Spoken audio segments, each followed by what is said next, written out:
할렐루야.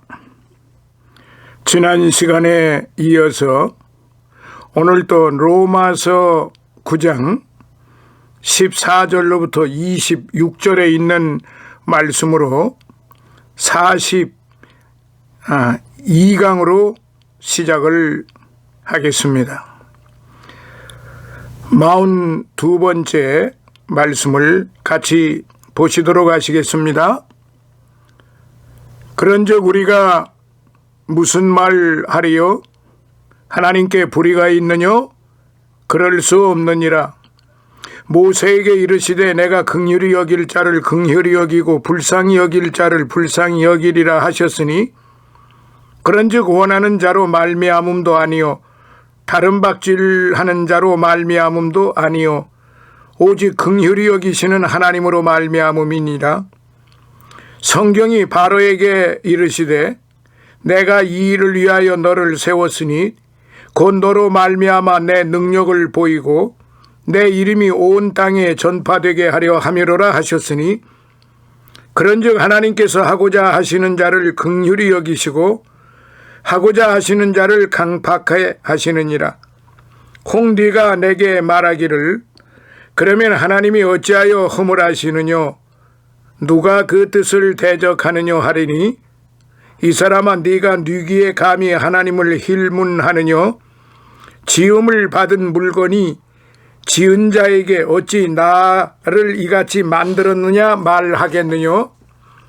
토기장이가 진흙 한 덩이로 하나는 귀 쓸 그릇을 하나는 천이 쓸 그릇을 만드는 권이 없느냐? 만일 하나님이 그 진노를 보이시고 그 능력을 알게 하고자 하사 멸하기로 준비된 진노의 그릇을 오래 참으심으로 관용하시고 또한 영광 받기로 예비하신 바 긍휼의 그릇에 대하여 그 영광의 부요함을 알게 하고자 하셨을지라도 무슨 말 하리요? 이 그릇은 우리니 곧 유대인 중에서뿐 아니라 이방인 중에서도 부르신 자니라. 호세아 그래도 이르기를 내가 내 백성 아닌 자를 내 백성이라 사랑치 아니한 자를 사랑한 자라 부르리라. 너희는 내 백성이 아니라 한 그곳에서 저희가 살아계신 하나님의 아들이라 부름을 얻으리라 함과 같으니라. 아멘. 사랑하시는 성도 여러분, 이제 우리는 로마서 9장 14절로부터 26절까지에 있는 말씀을 같이 이제 공부하시도록 하시겠습니다. 하나님께서 왜 먼저 이스라엘 민족을 하나님의 선민으로 택하시고 그들을 통하여 인류 구원의 역사 섭리를 성취하려고 하셨는지 피조물인 우리로서는 그 섭리를 알 수가 없습니다. 다만 인간의 의지나 노력에 의하여서가 아니라 택하심을 따라 되는 하나님의 뜻이 역사를 성취하신다는 신의 사관에 따라 볼 때에만이 이해할 수 있는 문제인 것입니다. 그래서 이제 큰 첫 번째 14절로부터 18절 하나님의 역사, 하나님의 역사. 이 로마서 9장은 하나님의 구원에 대한, 인류의 구원에 대한 말씀이에요. 거룩하시고 완전하신 하나님께서 창조주로서 피조 세계를 향하여 자신의 주권적인 역사를 행하시는데 누구도 간섭할 수 없습니다. 이 일을 재개할 수도 없는 것이 사실입니다. 각자가 피조물로서의 자신의 위치를 지키고 자신의 역할을 잘 감당할 때에만이 하나님의 창조 질서를 지킬 수 있는 것이고 하나님의 사역에 참여할 수 있게 되는 것입니다. 그래서 이제 작은 첫 번째로 14절로부터 16절에 있는 말씀을 살펴보도록 하겠습니다. 하나님의 일방적인 역사. 하나님의 일방적인 역사 진행에서 하나님께서 임의로 선택하셔서 자기들의 선악을 행하기 전에 하나님의 뜻이 야곱은 사랑하고 에서는 미워하였다. 9장 13절의 말씀인데요. 이런 하나님의 일방적인 역사는 에서에게는 억울하고 불공평한 일이며 역사 진행에서 하나님께서 역사를 원칙 없이 불의한 방법으로 다룬 것이 아니겠느냐는 반문이 나오지 아니할 수가 없어요. 사실 역사 이래로 역사는 인간의 상식적인 방향으로 진행되지 않았어요. 누구도 기대치 않았던 방향으로 진행되는 것을 보고 놀라는 사실들을 많이 재현하게 되는 일들이 너무나 많은 것이 사실입니다. 그래서 사도 바울은 말하기를 그러면 하나님께 불의가 있느냐? 라고 반문을 하지요. 결코 그럴 수 없다고 또 14절에 분명하게 대답을 합니다. 그것은 인류는 하나 아담의 후손으로서 모든 사람이 죄를 범하였음에 하나님의 영광에 이르지 못하더니 이에 말씀하신 대로 전적으로 타락하여 도저히 스스로 구원받을 수 없는 상태에서 창조주로서 역사에 대한 주권적인 행사를 하나님께서 당신의 뜻을 따라 긍휼히 여길 자를 긍휼히 여기고 불쌍히 여길 자를 불쌍히 여기시는 것을 누구도 불의하다라고 할 수 없는 것입니다. 그러므로 역사는 그 역사가 진행하는 사실을 깊이 관측해 보면은 사도가 말하기를 원하는 자로 말미암음도 아니요 다른 박질하는 자로 말미암음도 아니요 라고 하신 그 말씀의 뜻을 이해할 수가 있는 것입니다. 역사상에 진행되는 모든 사건들이 표면적으로는 자연 법칙이나 인간적인 방법이나 노력으로 이루어지는 것으로 보이지만 사실은 사람이 원한다거나 노력하는 것으로 이루어지는 것보다는 오히려 역사에서 활동하는 배우들보다도 그 배후에서 움직이시는 하나님의 손길에 따라 움직이는 역사인 것을 구원받은 자들의 영적인 안목으로는 볼 수 있게 되는 것입니다. 그러므로 오직 긍휼히 여기시는 하나님으로 말미암음이라고 말씀하셨어요. 하나님께서 인간의 타락 이후에 인류 구원의 사역을 위하여 아브라함을 택하여 그에게 그 사역의 사명을 주신 일이나 창세기 12장 1절로부터 3절 이스라엘 민족을 선민으로 택하신 역사도 세속적인 어떤 이유에서가 아니라 하나님의 일방적인 사랑이기 때문이라고 하였어요.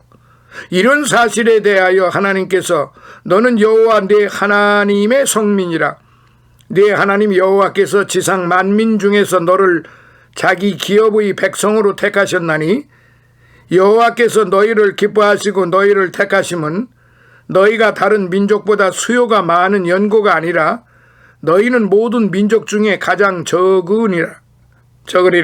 여호와께서 다만 너희를 사랑하심을 인하여 신명기 7장 6절로부터 8절에 말씀하신 것을 볼 수가 있습니다. 자, 그리고 두 번째 17절로부터 18절 하나님의 방법. 이 땅 위에서 생명을 가지고 태어난 모든 사람들은요, 이 세상의 역사 무대에서 생존을 위하여 최선의 노력을 기울이고 뛰어다니면서 그것이 곧 역사를 창조하는 것으로 믿고 열심히 살아가는 것을 볼 수 있습니다. 그것이 또한 사실이지요. 그러나 역사를 이렇게 피상적으로 볼 때에는 완전히 인간들에 의하여 움직이는 것처럼 보이지만 조금만 영적인 안목이 뜨인 사람의 입장에서 보면은 그 역사 무대에서 활동하는 배우와 같은 인물들보다도 그들을 연출케 하시는 역사의 대연출자이신 하나님의 섭리와 그 움직이는 손길을 쉽게 볼 수 있는 것이 사실입니다. 이스라엘 민족이 애굽에서 노예 생활을 할 때에 애굽 왕의 권력은 하늘을 찌르듯 하였어요. 이스라엘 민족의 노예 생활의 비참함은 그 극에 달하였어요. 인간적인 방법으로서는 이스라엘 민족이 해방된다는 것은 도저히 불가능한 일이었습니다. 애굽왕 바로의 세력이 당시 세계에서는 제일 가는 위치에 있었기 때문에 그 누구도 그를 대적할 수 없었으므로 교만하여 아나 무인의 자세를 가졌지만은 하나님의 역사 섭리의 입장에서 볼 때에는 내가 이 일을 위하여 너를 세웠으니 곧 너로 말미암아 내 능력을 보이고 내 이름을 온 땅에 전파되게 하려 함이라고 이제 출애굽기 9장 16절에 17절 그렇게 말씀을 하셨어요.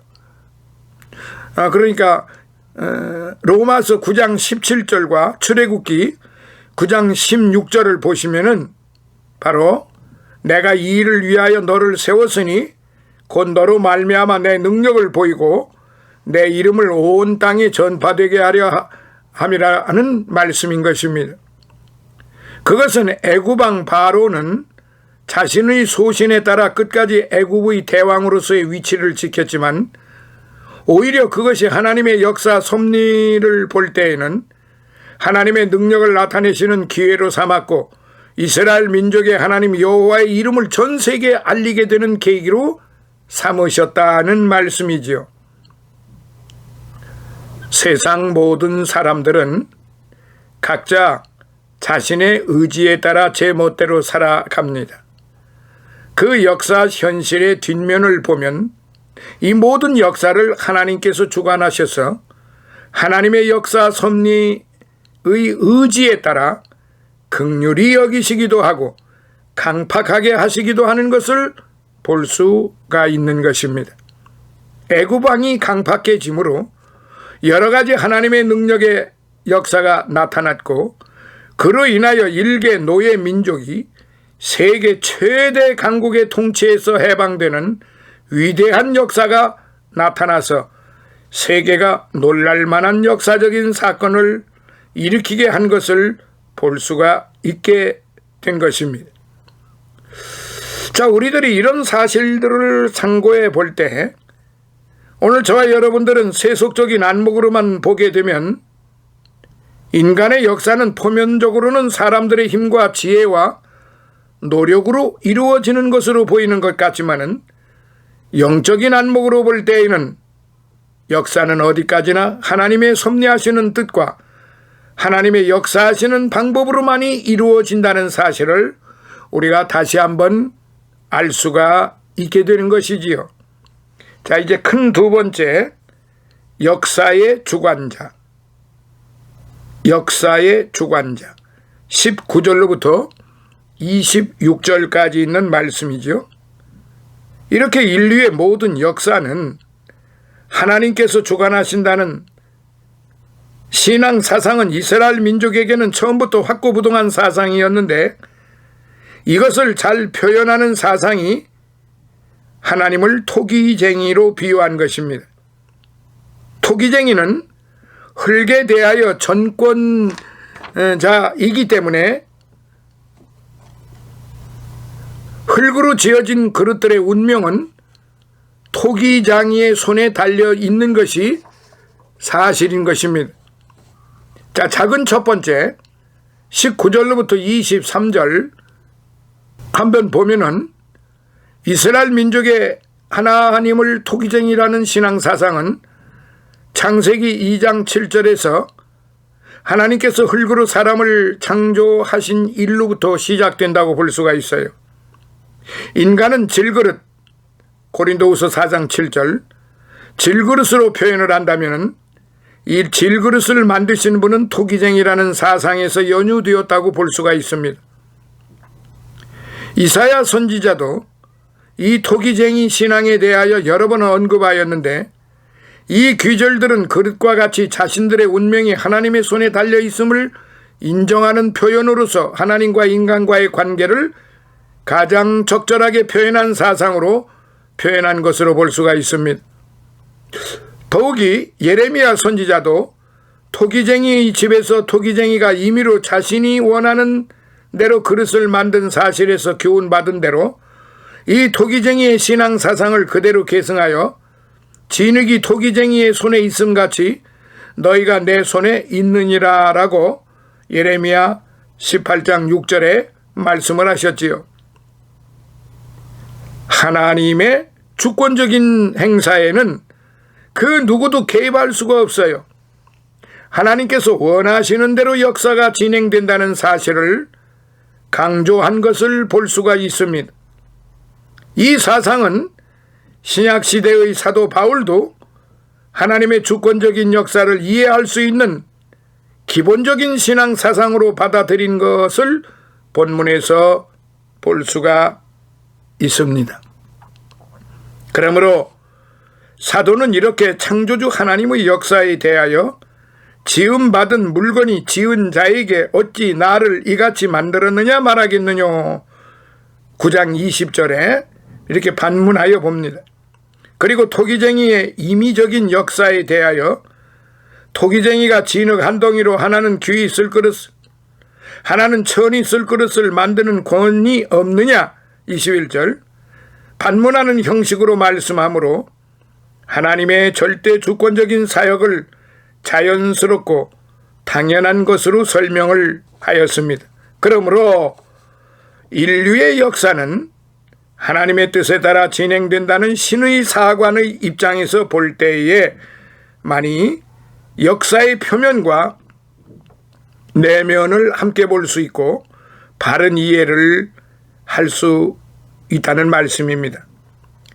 하나님께서 진노하시기로 하신 것을 오래 참으심으로 관용을 보이시는 일이나 하나님께서 영광 받으실 일을 위하여 그 영광의 부요함을 알고자 하셨을지라도 22절 23절 그것에 대하여 아무런 말을 할 만한 이유가 없다는 것입니다. 그것은 적어도 토기쟁이는 진흙에 대하여서는 절대 주권적으로 역사할 수 있기 때문에 그것에 대하여서는 어느 누구도 이의를 제기할 수 없는 것이 사실이기 때문입니다. 자, 작은 두 번째, 하나님의 부르신 자. 하나님의 부르신 자. 이렇게 하나님께서 진노받을 그릇에 관용을 베푸시고 영광받은 그릇을 더 그 영광을 풍성하게 하셔서 함께 하나님의 지배의 그릇으로 쓰이게 하시는 것은 어디까지나 하나님의 뜻에 달려 있다는 것인데 이렇게 하나님의 집에 쓰이는 그릇은 믿음으로 구원받은 우리라는 것을 강조하였습니다. 여기서 말하는 우리가 누구입니까? 바로 구원받은 성도, 오늘 저와 여러분들입니다. 하나님께서 처음에 이스라엘 백성을 택하신 것은 이스라엘을 통한 인류 구원이 목적이기 때문에 결국은 이스라엘과 모든 민족이 다 구원의 대상이 된 것을 알 수 있습니다. 이렇게 이스라엘 중에서와 이방인 중에서 하나님께서 택하심으로 하나님의 백성을 삼은 사람들이 신약 시대의 그리스도인이요 영적인 이스라엘 백성입니다. 그리스도인들이 분명히 알아야 할 것은 영적 이스라엘은 이 지상의 어느 특정 민족을 말하는 것이 절대 아니며 유독 유대인 이스라엘 백성들만이 아니라는 사실을 이제 오늘 우리들은 분명히 알아야만 하는 것입니다. 그래서 영적인 이스라엘은 구원받은 성도, 승리한 성도라 이 말입니다. 그러니까 다시 한번 잘 기억해 주세요. 영적인 이스라엘, 바로 오늘 저와 여러분들은 승리함을 얻은, 우리에 의해서 승리가 된 게 아니고 바로 예수 그리스도 그분에 의해서 그분의 사랑과 희생과 죽으심으로 말미암아 그리고 3일 만에 다시 부활하심으로 그리고 승천하심으로 다시 오시겠다 약속하심으로 이렇게 쭉 연결이 되지만은 적어도 오늘 저와 여러분들은 바로 영적 이스라엘 백성이라고 하는 것, 영적 이스라엘 백성이라는 것은 하나님의 백성, 하늘나라 백성, 천국 백성이라 이 말이에요. 이거를 오늘 저와 여러분들은 확실하게 믿고 마음속에서 결코 변함이 있어서는 아니 되는 것입니다. 그리하여 하나님께서 쓰시는 그릇은 유대인 중에서뿐만 아니라 이방인 중에서도 하나님께서 부르신 자들을 하나님께로부터 부름을 받은 자들을 말하는 것입니다. 이렇게 일반적으로 하나님의 축복에서 제외된 것으로 간주하였던 이방인들의 구원의 참여에 대하여 사도 바울은 호세아의 글을 인용하였습니다. 내가 내 백성 아닌 자를 내 백성이라 사랑치 아니한 자를 사랑한 자라 부르리라. 너희는 내 백성이 아니라 한 곳에서 저희가 살아계신 하나님의 아들이라 부름을 얻으리라. 그 호세아 2장 23절을 참고하세요. 호세아 선지자 예언이 신약시대에 와서 성취된 것을 증거하였습니다. 이 모든 역사는 피조물 인간이나 다른 피조물들이 절대 개입할 수 없는 창조주 하나님의 절대 주권적인 역사이기 때문에 하나님을 헐게 대하여 주권적으로 역사하는 통기쟁이로 비유하여 이해한 것은 너무나 자연스러운 이해가 될 수 있습니다. 그러므로 역사 무대 위에서 열심히 연기를 하고 있는 배우들이 결코 역사의 주인공이 될 수 없으며 오직 이 모든 역사를 배우에서 연출하시는 우주의 대연출자이신 하나님의 뜻에 따라 이 우주의 역사가, 이 지구 안의 역사가, 그리고 이 온 광활한 우주의 역사가 진행된다는 사실을 이해하는 것이 역사를 바르게 보고 이해하는 방법이 될 수 있습니다. 예, 오늘은 9장 26절까지 이제 마무리를 했습니다. 다음 시간에 9장 27절로부터 33절에 있는 말씀으로 이어지도록 하겠습니다. 오늘은 여기서 작별을 고합니다. 다음 시간에 다시 뵙겠습니다. 할렐루야.